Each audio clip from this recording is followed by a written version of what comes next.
ఏ మూలనైనా ఎందుకు రాజకీయాల్లోనే విరక్తి కలిగిందా? ఒక్కొక్కసారి అనిపిస్తుంది అన్న, కానీ but end of the day ఇన్ని కోట్ల మంది నా మీద ఆధారపడి ఉన్నారు. లాస్ట్ ఎలక్షన్స్లో 1,30,00,000 మంది నాకు ఓట్లు వేశారు, నన్ను నమ్మి ఓట్లు వేశారు. చంద్రబాబు నాయుడు గారు ఇన్ని పార్టీలతో కలిసి పోటీ చేసినా ఆయనకు వచ్చింది కేవలం 1,35,00,000. నాకన్నా కేవలం 5 లక్షల ఓట్లు మా పార్టీ కన్నా ఆయనకి ఎక్కువ వచ్చింది. సో 1,30,00,000 మంది నన్ను నమ్ముకొని నాకు ఓటేసి నా మీద నమ్మకం పెట్టుకున్నప్పుడు కష్టాలు వచ్చినాయి కదా అని చెప్పి నేను వదిలేసిపోతే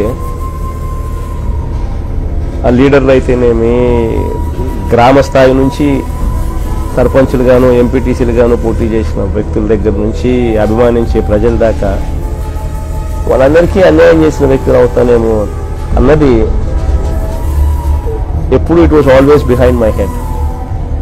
కష్టాలు ఎల్లకాలం ఉండవు. ఒక రాత్రి వచ్చిన తర్వాత ఒక పగలు రావాలి, ఒక చీకటి పడిన తర్వాత వెలుగు కూడా రావాలి. ఓకే.